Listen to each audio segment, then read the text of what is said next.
আচ্ছা, মিঠুলিয়ায় আসলে কি বিক্রি করে? মিঠুলিয়া বিক্রি করে বাংলাদেশের ঐতিহ্যবাহী ঘরোয়া খাবার। চলুন দেখি এই কম্বে কি কি খাবার আছে। এরপর আমি মিঠুলিয়ার এই প্রিমিয়াম প্যাকেজিংটা আনবক্সিং করছি। ওয়াও, প্রথমেই আছে শন পাপড়ি, এরপর আছে মধু সন্দেশ, এরপরে চাকি কটকটি, এরপর আছে নারিকেলের কাঁচা গোল্লা, আরো আছে মহাস্থানগড়ের কটকটি, আরো আছে ঘিয়ে ভাজা নারিকেলের নাড়ু, আরো আছে পিনাট বার, সাথে আরো আছে তিলের নাড়ু। সবাই যখন একটি কম্বে 7টি প্রোডাক্টের দাম রাখছে 990 টাকা, তখন মিঠুলিয়া একই কম্বে 8টি প্রোডাক্টের প্রাইস রাখছে মাত্র 990 টাকাতেই। প্রথমে আমি মধু সন্দেশটা খেয়ে একটু ট্রাই করে দেখাচ্ছি। ওয়াও, দেখতেই কতটা লোভনীয়। মধু সন্দেশের প্রতিটা বাইটে জাস্ট ব্লাস্ট করছিল। এত সুস্বাদু আর এত খাঁটি একটা স্বাদ, মানে এটা আপনারা না খেলে বুঝতেই পারবেন না। মিঠুলিয়ার এই আটটি প্রোডাক্টের কম্বে ছিল সব অসাধারণ ও ঐতিহ্যবাহী খাবার, যেগুলো সচরাচর কোথাও পাওয়া যায় না, কিন্তু এই কম্বে আপনারা পেয়ে যাবেন হাতের নাগালেই সব। নরমালি কটকটিও কিন্তু আমরা সব জায়গায় খুঁজলেও পাই না, কিন্তু মিঠুলিয়ার এই কম্বে কটকটি, শনপাপড়ি সহ আর অনেক অনেক মজাদার আইটেমগুলো আপনারা পেয়ে যাবেন। এতটা হাইজিন মেনটেন করে যে দেখেন এটা কত সুন্দর করে হচ্ছে প্যাকেট করা থাকে।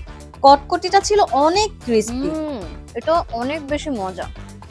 মিঠুলিয়ার এই কম্বের খাবারগুলো বিকেলের স্ন্যাক্স, মেহমানদারি, সকালের ব্রেকফাস্ট কিংবা ক্ষুধা লাগলে যে কোনো সময় আপনি খেতে পারবেন। এখন আমরা কিছু র্যান্ডম মানুষের কাছ থেকে জেনে নিব তাদের কেমন লাগে। সো ভিউয়ার্স, এখন আমি মিঠুলিয়ার এই ঐতিহ্যবাহী খাবারগুলো নিজে তো খেয়ে দেখলাম, এবার আমি কিছু র্যান্ডম আপুদের কাছ থেকে রিভিউ নিব যে আমাদের এই খাবারগুলো আসলে কেমন। চলুন। হ্যালো আপু, আমি আপনাদের কাছ থেকে একটু রিভিউ নিব যে হচ্ছে এই খাবারগুলো আপনাদের কাছে কেমন লেগেছে। তো ফার্স্টে আমরা শন পাপড়িটা আপুদেরকে একটু ট্রাই করাবো। এরপর আমি আপুকে শনপাপড়ি ট্রাই করতে দিলাম। টেস্ট ভালো আছে, এটার সুইটের যে ব্যালেন্স আই থিংক এটা ঠিক আছে, পারফেক্ট আছে। এবার আমি আরেকটা আপুর কাছ থেকে আরেকটা খাবারের রিভিউ নিব যে এটা কেমন। হ্যালো আপু, আপু এটা একটু ট্রাই করে আমাকে জানান এটা কেমন। আর এই খাবারটার নাম ছিল নারকেলের কাঁচা গোল্লা। হ্যাঁ, ঠিক আছে, সবকিছু মিষ্টিও ঠিক আছে, একদম ঠিক আছে, মজা আছে। সবাই ট্রাই করবেন, ভালো লাগবে অবশ্যই।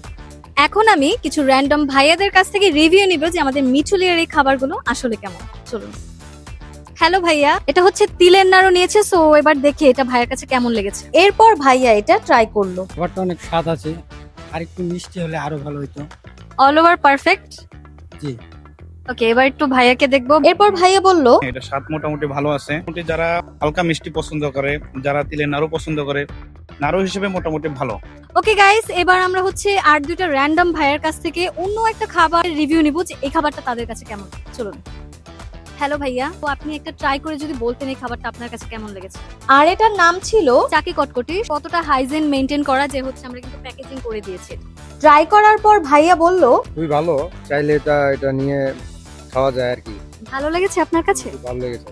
সো ভিউয়ার্স, আমরা কিন্তু র্যান্ডমলি অনেক ভাইয়া এবং আপুদের কাছ থেকে রিভিউ নিয়েছি যে আমাদের মিঠুলিয়ার এই খাবারগুলো তাদের কাছে কেমন লেগেছে। আপনাদেরও যদি এই খাবারগুলো ভালো লেগে থাকে তাহলে অবশ্যই আমাদের মিঠুলিয়া থেকে 990 টাকায় 8টা প্রোডাক্টের কম্বোটি কিন্তু অর্ডার করে ফেলতে পারেন।